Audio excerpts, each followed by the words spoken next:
आज हम लोग एडेप्टिव इम्यूनिटी के बारे में पढ़ेंगे कि एडेप्टिव इम्यूनिटी क्या होती है और इसका और क्या नाम हो सकता है। आइए देखते हैं एडेप्टिव।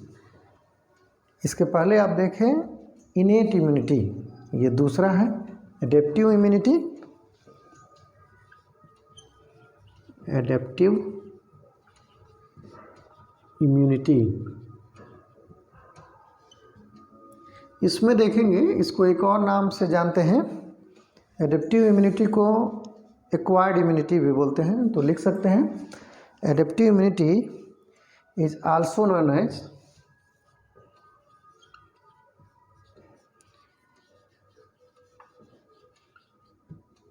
Acquired immunity. तो ये हो गया, चूँकि ये इनेट आप पढ़े थे तो वो क्या था, नॉन स्पेसिफिक था, ये स्पेसिफिक होता है। तो वन बाय वन पॉइंट लेते हैं। इसमें आप देखते हैं कि ये डेवलप कैसे करता है, तो एक पॉइंट बना लेते हैं। ये डेवलप ड्यूरिंग द, पहला दूसरा पॉइंट ले लेते हैं। एडेप्टिव इम्यूनिटी डेवलप ड्यूरिंग, यानी नाम से भी समझ में आ रहा है कि एडॉप्ट करना है। एडेप्टिव इम्यूनिटी यानी ये बाय बर्थ नहीं होता है, ये डेवलप होता है वो धीरे धीरे, यानी डेवलप ड्यूरिंग द लाइफ, यानी समय के साथ ये डेवलप होता है।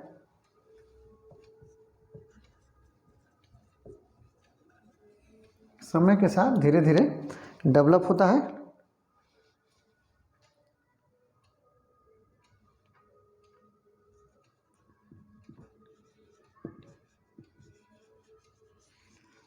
किसी भी व्यक्ति में, किसी में समय के साथ धीरे धीरे डेवलप करता है, जैसे जैसे ये रिस्पॉन्स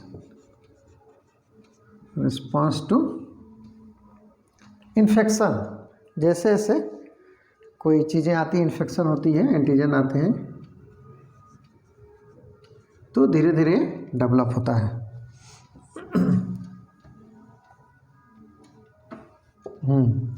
यानी कोई इन्फेक्शन होता है लाइफ टाइम में, तो ये डेवलप होता है धीरे धीरे, तो इसीलिए कहा गया कि ये डेवलप ड्यूरिंग लाइफ टाइम। फिर नेक्स्ट देखते हैं, ये बहुत अधिक स्पेसिफिक होता है, यानी लिख सकते हैं एडेप्टिव इम्यूनिटी हाईली स्पेसिफिक, यानी हाईली स्पेसिफिक होता है टू द पर्टिकुलर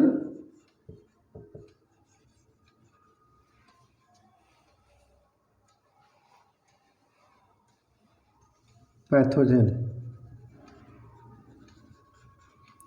ठीक है, ये बहुत ही स्पेसिफिक होता है। इसके पहले जो इनेट देखे थे, नेटिव इम्यूनिटी देखे थे, वो नॉन स्पेसिफिक था, और ये स्पेसिफिक है, पर्टिकुलर के लिए है।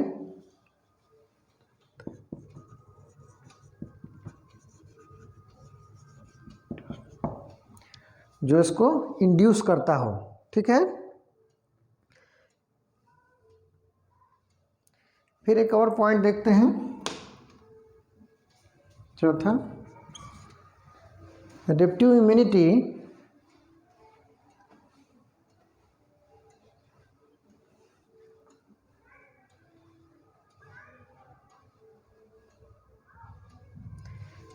स्पेसिफिक टू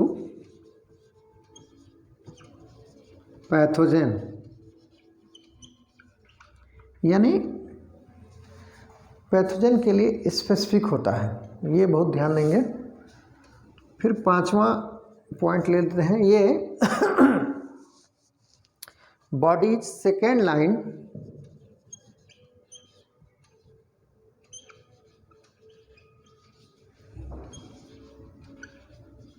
ऑफ डिफेंस होता है। इनेट में आप देखें वो फर्स्ट लाइन ऑफ डिफेंस था, ये सेकेंड लाइन ऑफ डिफेंस है। तो ये उसमें अंतर भी है और ये इसकी क्वालिटी भी है। अब इसमें देखते हैं कि जब कभी, एक पॉइंट ले लेते हैं, व्हेन, इसको नोट करते चलेंगे, ए गिवन पैथोजन इज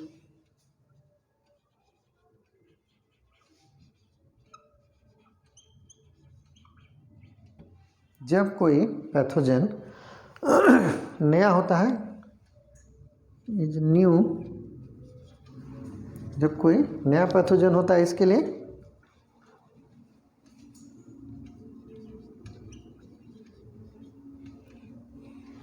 होस्ट के लिए, यानी कोई ऑर्गेनिज्म है उसके लिए जब कोई पैथोजन नया होता है तो initially it is initially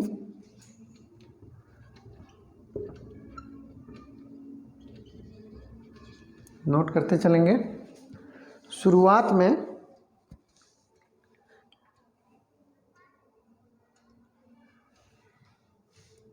recognise bye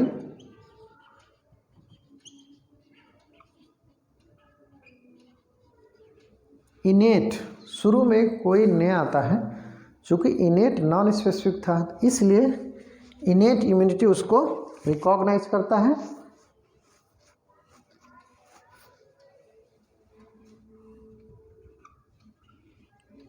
immune system, इनेट immune system उसको रिकॉग्नाइज करता है शुरू में जब कोई नया पैथोजन आता है। And then the adaptive immune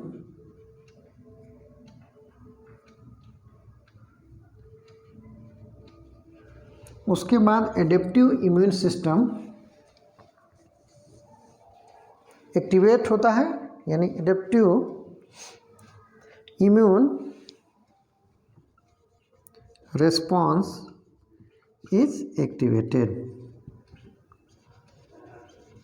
अब समझ में आ गया होगा, कोई नया पैथोजन आता है तो इनेट रिस्पॉन्स करता है, उसको पहचानता, रिकॉग्नाइज करता है, उसके बाद ये एडेप्टिव एक्टिवेट होता है। ये ध्यान देंगे, चूँकि इनेट नॉन स्पेसिफिक होता है इसलिए उसको पहचान लेता है, लेकिन ये क्या होता है, स्पेसिफिक होता है। तो पहले इनेट इम्यून सिस्टम रिस्पॉन्स करेगा, उसके बाद ये करेगा।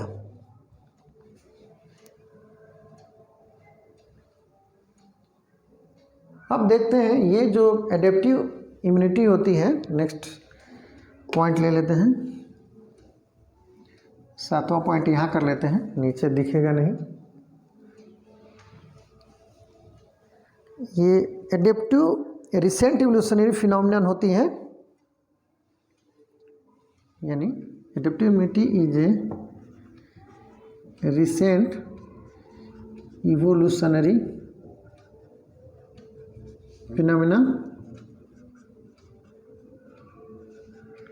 फिनोमिनन होती है और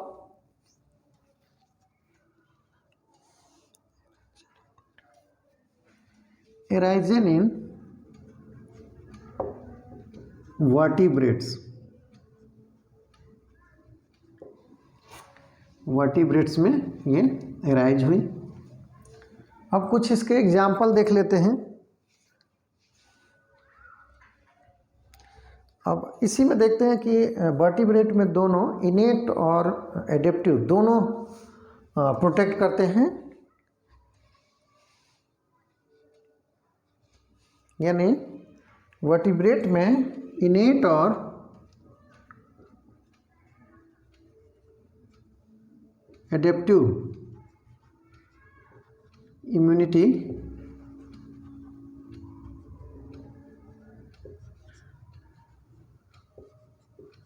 प्रोटेक्ट करती है। ठीक है, वर्टिब्रेट्स में इनेट और एडेप्टिव दोनों प्रोटेक्ट करते हैं। अब कुछ एग्जाम्पल ले लेते हैं, जैसे आप देखेंगे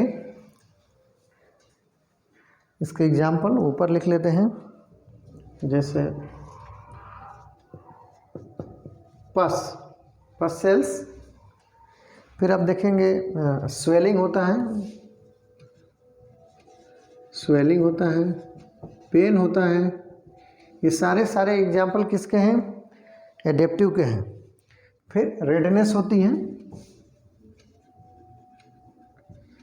रेडनेस थोड़ा सा कहीं खुजली होती है तो रेडनेस आ जाती है, यह अपने आप भी होता है redness. TNB lymphocyte response, TNB lymphocyte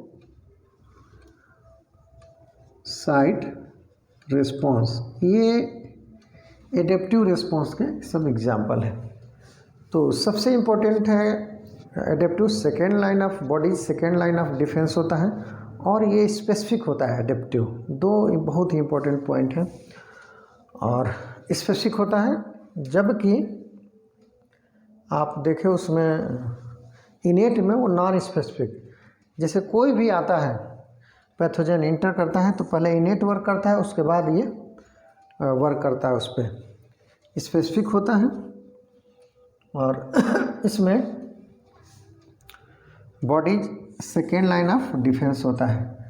अब समझ में आ गया होगा आपको, और जो इसके एग्जाम्पल दिए हैं समझ गए होंगे। इसको नोट कर लेंगे, यहीं क्लोज करते हैं। और कोई डाउट होता है तो आप ज़रूर पूछेंगे। कुछ स्टूडेंट का ये क्वेश्चन था कि सर कैसे अधिक से अधिक मेमोराइज किया जाए या कैसे इसको तैयार करते हैं, पढ़ने के बाद भूल जाता है। तो आप क्या करिए, उसको रफ में लिखिए या फेयर करते हैं, उसके बाद रफ कर कर के लिख के उसको तैयार करेंगे, फिगर बनाएंगे, तो वो भूलता नहीं है और कॉन्सेप्ट क्लियर ही हो जा रहा है आपका। कोई डाउट होता है तो ज़रूर पूछेंगे।